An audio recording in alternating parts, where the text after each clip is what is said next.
എൻ്റെ പേര് ജോമോൾ. ഞാൻ പറവൂരിൽ നിന്ന് വരുന്നു. ആദ്യമേ തന്നെ അമ്മ മാതാവിനും ഈശോയോട് ഞാൻ നന്ദി പറയണേണ്. ഞാൻ ആദ്യമായിട്ട് എക്സാം എഴുതുന്നത് സെപ്റ്റംബറിലായിരുന്നു. ഞാൻ ജർമ്മൻ ലാംഗ്വേജ് പഠിച്ച് ജർമ്മനിക്ക് പോകാനായിട്ട് ഇപ്പം നിൽക്കുക. 3 വർഷത്തോളം എടുത്തു എൻ്റെ എല്ലാ പ്രോസസ്സിങ്ങും കാര്യങ്ങളും എല്ലാമായിട്ട് കഴിയാനായിട്ട്. ഞാൻ ആദ്യമായിട്ട് എക്സാം എഴുതുന്നത് സെപ്റ്റംബറിലായിരുന്നു. എക്സാം എഴുതി കഴിഞ്ഞിട്ടായിരുന്നു ഞാൻ ആദ്യമായിട്ട് ഇവിടെ വന്ന് ഉടമ്പടി എടുക്കുന്നത്.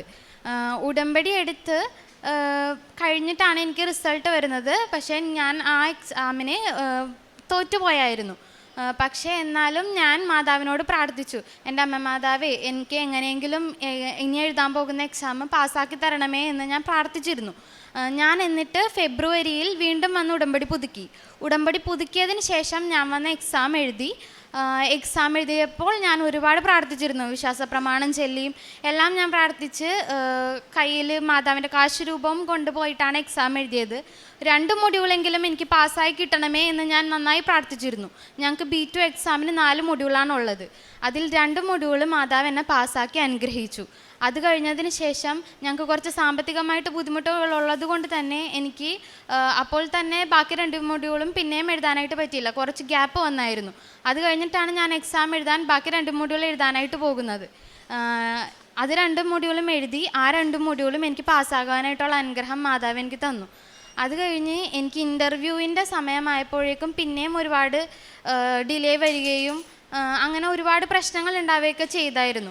അപ്പം ഞാൻ 2 പ്രാവശ്യം ഓൾറെഡി ഇൻ്റർവ്യൂ അറ്റൻഡ് ചെയ്തിട്ടും കിട്ടാണ്ടായപ്പോൾ ഞാൻ മാതാവിനോട് പറഞ്ഞു, എന്താണ് മാതാവ്, എനിക്ക് മാത്രം ഇങ്ങനത്തെ ഓരോ പ്രശ്നങ്ങൾ തന്നുകൊണ്ടിരിക്കുന്നത്?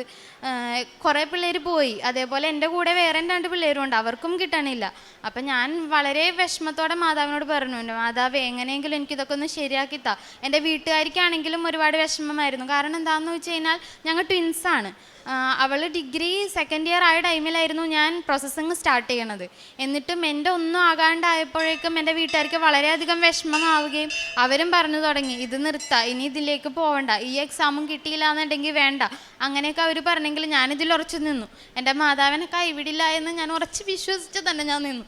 അത് കഴിഞ്ഞ് 3-ാം പ്രാവശ്യം ഞാൻ എൻ്റെ വീട്ടിലിരുന്നുകൊണ്ടായിരുന്നു ഇൻ്റർവ്യൂ അറ്റൻഡ് ചെയ്തത്. ഇൻ്റർവ്യൂ അറ്റൻഡ് ചെയ്യണ സമയത്ത് ഞാൻ ഉടമ്പടി തൈലം എൻ്റെ ഫോണിലും നാവിലും പൂശയും, അതേമാതിരി ഉടമ്പടി ഉപ്പ് ഞാൻ എൻ്റെ ചുറ്റിനും ഇട്ട് ഞാൻ എൻ്റെ വീട്ടിൽ ആരും ഉണ്ടായിരുന്നില്ല, ഞാൻ ഒറ്റയ്ക്ക് ഇരുന്നുകൊണ്ടായിരുന്നു അന്ന് ഇൻ്റർവ്യൂ അറ്റൻഡ് ചെയ്തത്. ഞാൻ ഒരുപാട് പ്രാർത്ഥിച്ചു, എൻ്റെ മാതാവ് എനിക്ക് ഇൻ്റർവ്യൂ എങ്ങനെയെങ്കിലും തരണേ എന്ന് ഞാൻ പ്രാർത്ഥിച്ച് ഞാനിരുന്ന് ഇൻ്റർവ്യൂ അറ്റൻഡ് ചെയ്ത് എനിക്ക് അന്ന് ഡിസംബർ 25-ാം തീയതി രാത്രി, അതായത് ക്രിസ്മസിൻ്റെ അന്ന് വൈകിട്ട് എനിക്ക് എൻ്റെ കോൺട്രാക്റ്റ് വന്നു. എനിക്ക് ഇൻ്റർവ്യൂ കിട്ടിയെന്ന് പറഞ്ഞുകൊണ്ട് എൻ്റെ ഏജൻസി എന്നെ വിളിക്കുകയും എനിക്ക് അന്ന് തന്നെ എൻ്റെ കോൺട്രാക്റ്റ് വരികയും ചെയ്തു. ഞാനതിപ്പോഴും വിശ്വസിക്കുന്നു, എൻ്റെ മാതാവ് എനിക്കതൊരു ക്രിസ്മസ് ഗിഫ്റ്റായിട്ട് തന്നതാണെന്ന് ഞാനിപ്പോഴും വിശ്വസിക്കണേണ്. അങ്ങനെ എനിക്ക് വളരെ ഒരു അനുഗ്രഹമുള്ളൊരു കാര്യമായിരുന്നു അത് എനിക്ക് ലഭിച്ചത്. അത് കഴിഞ്ഞുകൊണ്ടും പിന്നെ എനിക്ക് വിസക്ക് ഞാൻ വെക്കാൻ വേണ്ടിയിട്ട് എനിക്ക് സത്യത്തിൽ പറഞ്ഞാൽ എൻ്റെ കുടുംബത്തിൽ ഭയങ്കരമായിട്ട് സാമ്പത്തിക പ്രതിസന്ധികൾ ഉണ്ടായിട്ടുണ്ട്. അപ്പോൾ എനിക്ക് അറിഞ്ഞൂടെ എങ്ങനെ ഓരോ കാര്യത്തിനും പൈസ ആവശ്യമാണ്. ഞങ്ങൾക്ക് അറിഞ്ഞൂടെ എങ്ങനെ പൈസ ഉണ്ടാക്കും, എന്ത് ചെയ്യും, ആര് സഹായിക്കും, ആരോട് ചോദിക്കും, ഒന്നും അറിഞ്ഞൂടെ. ഞാൻ എന്നാലും മാതാവിനോട് കരഞ്ഞ് പ്രാർത്ഥിച്ചിട്ടുണ്ട്, എൻ്റെ മാതാവേ എനിക്ക് ഒന്നുമില്ല എന്ന് വെച്ചാൽ എൻ്റെ വീട്ടിലൊന്നുമില്ല, എനിക്ക് മാതാവല്ലാണ്ട് വേറെ ആരുമില്ല സഹായം ചോദിക്കാനായിട്ട്, എങ്ങനെയെങ്കിലും അനുഗ്രഹിക്കണമേ എന്ന് ഞാൻ ഒരുപാട് കരഞ്ഞ് പ്രാർത്ഥിച്ചിട്ടുണ്ട്. എൻ്റെ മാതാവ് ഓരോ പ്രാവശ്യവും ഓരോ ആവശ്യത്തിൻ്റെ സമയത്തും അറിഞ്ഞുകൊണ്ട് എങ്ങനെയെങ്കിലുമൊക്കെ ഞങ്ങളെ അനുഗ്രഹിച്ചിട്ടുണ്ട്. അങ്ങനെ ഞാൻ എനിക്ക് വിസയുടെ സമയത്ത് VFSന് ഡേറ്റ് കിട്ടിയത് ഫെബ്രുവരി 12-ാം തീയതി ആയിരുന്നു. ഫെബ്രുവരി 12-ാം തീയതി ഹർത്താലായിരുന്നു. ഞങ്ങൾക്ക് അറിഞ്ഞുകൂടാ അന്ന് എന്ത് ചെയ്യും, എങ്ങനെ പോകും, ഒരുപാട് പ്രതിസന്ധികൾ ഇടയിൽ ഉണ്ടായിട്ടുണ്ട്. അപ്പോൾ എപ്പോഴും ഞാൻ മാതാവിനോട് പ്രാർത്ഥിക്കും, എങ്ങനെയെങ്കിലും എല്ലാം ശരിയാക്കി തരണേ എന്ന് ഞാൻ പ്രാർത്ഥിച്ചിട്ടുണ്ട്. അതേമാതിരി ഞാൻ ഡിസംബറിൽ ഉടമ്പടി പുതുക്കാൻ വന്ന സമയത്ത് മാതാവിനോട് പറഞ്ഞു, എനിക്കും എൻ്റെ കൂട്ടുകാരായ അലീനക്കും അപർണക്കും ഞങ്ങൾക്ക് 3 പേർക്കും 2026 ഏപ്രിൽ എന്നൊരു മാസം ഉണ്ടെങ്കിൽ അന്ന് ഞങ്ങൾക്ക് എങ്ങനെയെങ്കിലും ആ ഒരു മാസത്തിൽ ഞങ്ങൾ എങ്ങനെയെങ്കിലും ജർമ്മനിയിലേക്ക് എത്താനുള്ള എല്ലാവിധത്തിലുള്ള അനുഗ്രഹവും തരണമേ എന്ന് ഞങ്ങൾ പ്രാർത്ഥിച്ചു. ഞാൻ ഉടമ്പടിയിൽ അത് എഴുതുകയും ചെയ്തു, പുതുക്കണ സമയത്ത് എഴുതുകയും ചെയ്തു.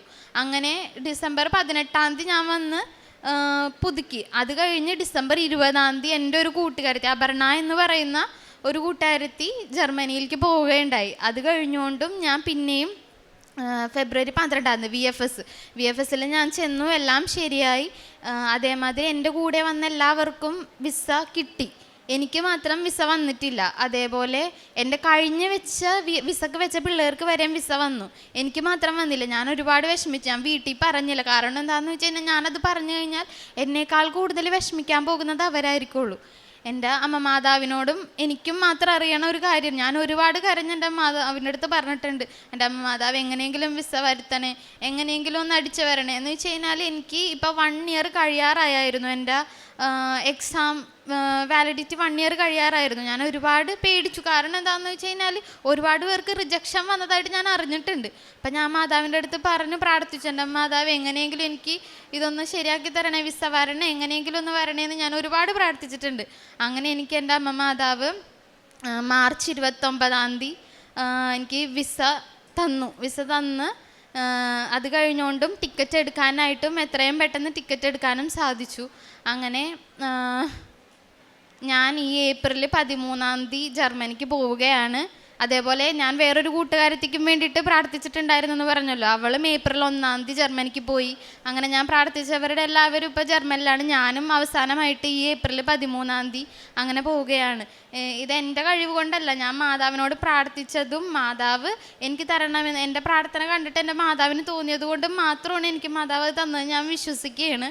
ഇപ്പോഴും ഞാൻ അങ്ങനെ ഏപ്രിൽ 13 ജർമ്മനിക്ക് പോണേണ്. മാതാവിനും എൻ്റെ ഈശോയ്ക്കും ഞാൻ ഒരുപാട് നന്ദി പറയണേണ്. ഞാൻ അതേപോലെ പത്രം കൊടുക്കുകയും അതേപോലെ എന്നെ കൊണ്ട് പറ്റുന്ന രീതിയിൽ ആരെങ്കിലും വന്നു കഴിഞ്ഞാൽ ഞാൻ അവരെ സഹായിക്കുകയൊക്കെ ചെയ്യാറുണ്ട്. അതേപോലെ തന്നെ ഞാൻ ഡെയിലി പള്ളി പോകും. എനിക്ക് പറ്റാവുന്ന അത്രയും ഞാൻ മിക്ക ദിവസം പറ്റിയാൽ പോവാറുണ്ട്. അതേപോലെ 2 ആഴ്ച കൂടുമ്പോൾ കുമ്പസരിക്കൊക്കെ ചെയ്യാറുണ്ട്. കുർബാനയും കുമ്പസാരവും കൊന്തയും ഞാൻ മുടക്കാറില്ല. എല്ലാ ദിവസവും ഞാൻ കൊന്ത ചെല്ലുകയും അതേപോലെ തന്നെ പള്ളിയിലും എല്ലാ ദിവസവും പോവുകയും കുമ്പസാരവും 2 ആഴ്ച കൂടുമ്പോൾ ചെയ്യാറുമുണ്ട്. എല്ലാത്തിനും ഒരിക്കൽ കൂടി ഈശോയ്ക്കും അമ്മാതാവിനും ഞാൻ നന്ദി പറയുകയാണ്. അത്യുന്നതിൻ്റെ സംരക്ഷണത്തിൽ വസിക്കുന്നവനും സർവശക്തൻ്റെ തണലിൽ കഴിയുന്നവനും കർത്താവിനോട് എൻ്റെ സങ്കേതവും എൻ്റെ കോട്ടയും ഞാൻ ആശ്രയിക്കുന്ന എൻ്റെ ദൈവവും എന്ന് പറയും. സങ്കീർത്തനം 91:1 ദൈവത്തിൻ്റെ സാന്നിധ്യത്തിൽ സ്ഥിരമായി താമസിക്കുവാൻ ആഗ്രഹിക്കുന്നവരാണ് ഉടമ്പടി മക്കൾ. അതൊരു വെറും വിശ്വാസമല്ല, മറിച്ച് ദൈവത്തോടുള്ള ഒരു ആത്മീയ ബന്ധമാണ്. ആ തണലിലും ആ സംരക്ഷണയിലും ജീവിക്കുവാൻ, സർവശക്തൻ്റെ ആ തണലിൽ വിളിക്കുവാനാണ് നാം ഓരോരുത്തരും വിളിക്കപ്പെട്ടിരിക്കുന്നത്. ഒരുപക്ഷെ ജീവിതമാകുന്ന കടുത്ത ചൂടിൽ ബുദ്ധിമുട്ടുന്ന വിഷമിക്കുന്ന മനസ്സുമായിട്ടാവാം പരിശുദ്ധ പ്രത്യക്ഷപ്പെട്ട ഈ ആലയത്തിൽ നാം ഓരോരുത്തരും ഇരിക്കുന്നത്. പക്ഷെങ്കിൽ പരിശുദ്ധ അമ്മ നമ്മെ കൊണ്ടുപോകുന്നത്, കരം പിടിച്ച് കൊണ്ടുപോകുന്നത് സർവശക്തൻ്റെ ആ തണലിലേക്കാണ്. അവിടെ സങ്കേതവും നമ്മുടെ കോട്ടയും നാം ആശ്രയിക്കുന്ന ദൈവവും എന്ന് പറയുവാനായിട്ടാണ് പരിശുദ്ധ അമ്മ നമ്മെ കൈപിടിച്ച് കൊണ്ടുപോകുന്നത്. ദൈവത്തിൻ്റെ സംരക്ഷണവും സമാധാനവും എന്ന് നമ്മുടെ കൂടെയുണ്ട്. ദൈവത്തോട് അടുത്തുള്ള ഒരു സുരക്ഷിതമായ ഒരു യാത്രയാണ് ഉടമ്പടി ജീവിതയാത്ര. ജീവിതത്തിലെ ഭയങ്ങളും അനിശ്ചിതത്വങ്ങളും ദൈവത്തെങ്കിലേക്ക് സമർപ്പിച്ച് അവിടുത്തെ ആശ്രയിച്ച് ഉടമ്പടി ജീവിതം മുന്നോട്ട് നയിക്കുന്ന ഓരോ സാക്ഷ്യങ്ങളാണ് നാം ഇവിടെ ഓരോ ദിവസവും കേൾക്കുന്നത്. ദൈവാനുഭവത്തിൻ്റെ, ദൈവത്തിൽ ആശ്രയിച്ച് വിശ്വസിച്ച് പ്രാർത്ഥിച്ചതിൻ്റെ ഒരു വലിയ സാക്ഷ്യമാണ് ജോമോൾ എന്ന മകൾ നമ്മളോട് സാക്ഷ്യപ്പെടുത്തിയത്. ഈ മകളുടെ പരീക്ഷയുടെ സമയം B2 B1 എക്സാം, ആ B2ൻ്റെ എക്സാമിന് 4 മൊഡ്യൂൾ എഴുതിയ കാര്യവും ഇൻ്റർവ്യൂവിൽ ഡിലേ ആയതും പിന്നീട് ക്രിസ്മസ് ഗിഫ്റ്റായിട്ട് ഈശോയും അമ്മയും 25 ഡിസംബർ ഈ മകൾക്ക് നൽകിയ ആ ഗിഫ്റ്റും, പിന്നെ അമ്മ മാത്രമേ ഉള്ളൂ എന്ന് കരഞ്ഞ് പ്രാർത്ഥിച്ചതിൻ്റെ ഫലമായിട്ടും അമ്മ എന്നെ സഹായിക്കണമേ എന്ന് സാമ്പത്തിക ബുദ്ധിമുട്ടുകളുടെ ഞെരുക്കങ്ങളുടെ മധ്യേ കരഞ്ഞ് നിലവിളിച്ചപ്പോൾ, അമ്മ മാത്രമേ എനിക്ക് സഹായിക്കാനുള്ളൂ എന്ന് പ്രാർത്ഥിച്ചപ്പോഴും, ഞാൻ എൻ്റെ സഹായം എവിടെ നിന്ന് വരും, ആരാണ് എന്നെ സഹായിക്കാൻ എന്ന് പ്രാർത്ഥിച്ചപ്പോഴും ഓരോ വഴികളും ഈശോയും അമ്മയും തുറന്നു കൊടുക്കുകയായിരുന്നു. നമ്മുടെ കണ്ണുനീർ കാണുന്ന ഒരമ്മയാണ് കൃപാസനം അമ്മ. സമയത്തിന് മേൽ അധികാരമുള്ള അമ്മയോട് പ്രാർത്ഥിക്കുമ്പോൾ നമുക്ക് എന്ത് തന്നെ തടസ്സങ്ങളായാലും അമ്മ അതെല്ലാം ഏറ്റെടുത്ത് ഈശോയുടെ അടുക്കിലേക്ക് കൊണ്ടുപോവുകയാണ്. കാനായിലെ കല്യാണത്തിന് വിവാഹ വിരുന്നിൽ അവർക്ക് വീഞ്ഞില്ല എന്ന് പറഞ്ഞ അമ്മ തന്നെയാണ് ഇന്ന് നമ്മളുടെ സാമ്പത്തിക ബുദ്ധിമുട്ടുകളും കടബാധ്യതകളും രോഗപ്രശ്നങ്ങളും കുടുംബ പ്രശ്നങ്ങളും എല്ലാം ഈശോയുടെ അടുക്കിലേക്ക് ചെന്ന് പറയുകയാണ്, ഈ മകൾക്ക് സാമ്പത്തിക ബുദ്ധിമുട്ടുണ്ട്, ഈ മകൾക്ക് പഠിക്കണം, ഈ മകൾക്ക് മുന്നോട്ടുള്ള ജീവിതയാത്രയിൽ ഈശോ സഹായിക്കണമെന്ന് അമ്മയാണ് നമുക്ക് വേണ്ടി മധ്യസ്ഥം വഹിക്കുന്നത്. ആ അമ്മയുടെ പ്രാർത്ഥനയിലൂടെയാണ് ഈ മകൾക്ക് ഓരോ അനുഗ്രഹങ്ങളും ഈശോ അമ്മയെ കനിഞ്ഞു നൽകിയത്. അങ്ങനെയാണ് ഈ മകൾക്ക് വിസയും കിട്ടി. അവസാനം ഇന്ന് പരിശുദ്ധ അമ്മ പ്രത്യക്ഷപ്പെട്ട ഈ ആലയത്തിൽ ടിക്കറ്റ് കയ്യിൽ പിടിച്ചുകൊണ്ടാണ് പ്രത്യക്ഷീകരണത്തിൻ്റെ സാക്ഷിയായിട്ട് ജോമോൾ ഇന്ന് വന്നിരിക്കുന്നത്. ഈശോയുടെയും അമ്മയുടെയും വലിയൊരു അനുഗ്രഹമാണ്. Not by merit but by grace എന്നാണ് ഈ മകൾ സാക്ഷ്യപ്പെടുത്തുന്നത്. എൻ്റെ യോഗ്യത കൊണ്ടല്ല, പക്ഷേ ഈശോയുടെയും അമ്മയുടെയും കൃപ കൊണ്ടാണ് ഞാനിന്ന് ജർമ്മനിക്ക് പോകാനുള്ള ഒരു ടിക്കറ്റുമായിട്ട് പരിശുദ്ധമ്മയുടെ സാന്നിധ്യത്തിൽ വന്നിരിക്കുന്നത് എന്നാണ്. നമ്മുടെ ജീവിതത്തിലും വിശ്വസിച്ചുകൊണ്ട് നമ്മുടെ ഉടമ്പടി ജീവിതം കൂടുതൽ തീഷ്ണതയോടെ കൂടുതൽ ആത്മാർത്ഥതയോടെ നമുക്ക് മുന്നോട്ട് നയിക്കാം. സർവശക്തൻ്റെ തണലിൽ നമുക്കും അഭയം പ്രാപിക്കാം. നമ്മുടെ ജീവിതത്തിലും ഈശോയും അമ്മയും തക്ക സമയം ഇടപെടും. ആ ഇടപെടലിന് വേണ്ടിയിട്ട് ക്ഷമയോടെ വിശ്വാസത്തോടെ നമ്മൾക്കും കാത്തിരിക്കാം. ജോമോളിനും കുടുംബത്തിനും ലഭിച്ച വലിയ അനുഗ്രഹങ്ങൾക്ക് നമുക്ക് കരങ്ങളടിച്ച് ദൈവത്തെ മഹത്വപ്പെടുത്താം. യേശുവേ നന്ദി, യേശുവേ സ്തുതി, ആവേ മരിയ. അത്യപൂർവ ദൈവാനുഭവങ്ങൾ ഇനി നിങ്ങൾക്കും സ്വന്തം. ഈ യൂട്യൂബ് ചാനൽ ഇതുവരെ സബ്സ്ക്രൈബ് ചെയ്തിട്ടില്ലെങ്കിൽ ഇപ്പോൾ തന്നെ സബ്സ്ക്രൈബ് ചെയ്യുക. ഈ വീഡിയോ ഇപ്പോൾ തന്നെ നിങ്ങളുടെ സുഹൃത്തുക്കൾക്ക് ഷെയർ ചെയ്തുകൊണ്ട് കർത്താവിൻ്റെ പ്രേക്ഷിതരാകുക.